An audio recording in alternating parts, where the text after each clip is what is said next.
All right, so strap yourselves in for this one. We're diving into a story that'll chill you to the bone. Oh, I love a good creepy story. You know me. This one's from, let me check my notes, pasted text. And, well, let's just say it involves a couple's weekend hike that goes horribly wrong. Yeah. We're talking about Jake and Lily, a couple who love exploring the woods near their town. Sounds pretty normal so far. It is. But there's a catch, these woods. Well, they're notorious for their confusing trails. And, well, people have a tendency to, let's say, disappear in there. Ah, I see where this is going. A little ominous, right? Yeah, a little. So our story begins on a bright, sunny Saturday. Jake and Lily are all set to explore this new trail, super excited, but as the sun starts to dip below the trees, they're making their way back, and that's when things take a turn. Lily vanishes. Just like that. 1 minute she's there, the next, poof, gone. Talk about a hiker's worst nightmare. Imagine that feeling. You're walking, chatting with your partner, and suddenly they're just not there anymore. I know, right? Totally terrifying. Jake's in a full-blown panic. He's searching, calling out Lily's name, but all he gets back is this deafening silence from the woods. It's creepy. Search parties, they come up empty. Days bleed into a week and hope starts to dwindle. But Jake, he's got this gut feeling, this unshakable belief that Lily is still out there somewhere in those woods. It's like that primal instinct, right? Intuition, that deep down feeling that just won't let go. It makes you wonder, have you ever had a hunch about something you couldn't ignore even when everyone else told you were wrong? Oh, all the time? Sometimes it feels like I live on hunches. Yeah. Anyway, back to Jake. He does what few would dare to do. He heads back into those woods, alone, armed with nothing but a flashlight and a map. It's like he's walking straight into the belly of the beast. The story, I think, does a fantastic job of ratcheting up the tension here. As Jake ventures deeper, he starts finding little things, little clues. Lily's scarf snagged on a branch, her water bottle lying by the path. It's like he's following a trail of breadcrumbs.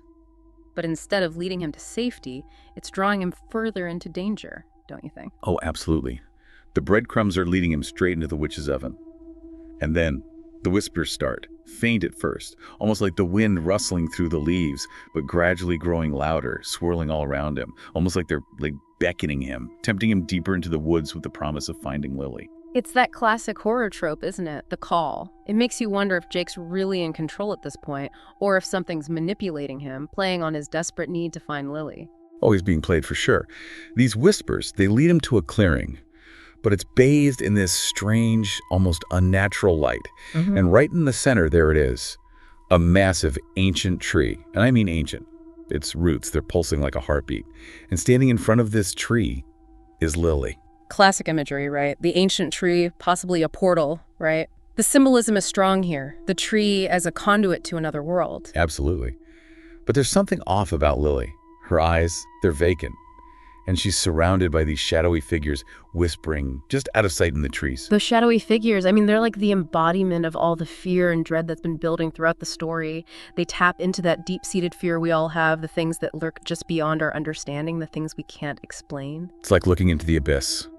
And then Jake, he rushes toward Lily, desperate to save her.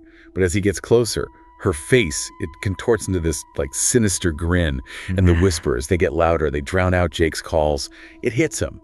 Then something has taken hold of Lily, something dark and malevolent. The idea of possession, I mean, it's utterly terrifying. To lose yourself, to have your very being violated. It plays on that primal fear of being controlled by an unknown force, something beyond our comprehension. I get chills just thinking about it. So in a final desperate attempt, Jake lunges forward and grabs Lily's hand. And in that moment, it's like he's pulled into this vortex of darkness.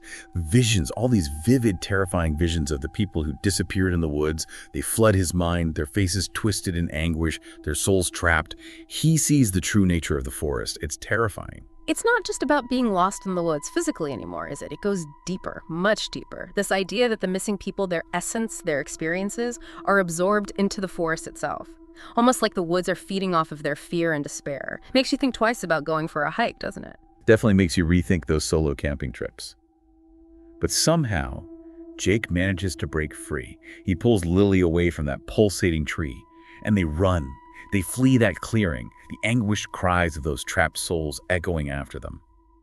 By dawn, they stumble out of the woods, physically free, but forever changed by what they've seen. They may have escaped, but they're scarred. They carry the weight of the darkness that lurks beneath the surface of our world.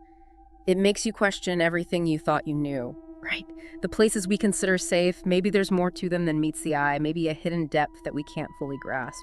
This story, it's like a chilling reminder that some secrets are best left buried, undisturbed. That sometimes the things we can't explain are the most terrifying. Sure, this tale might be fictional, but it taps into a very real and primal fear.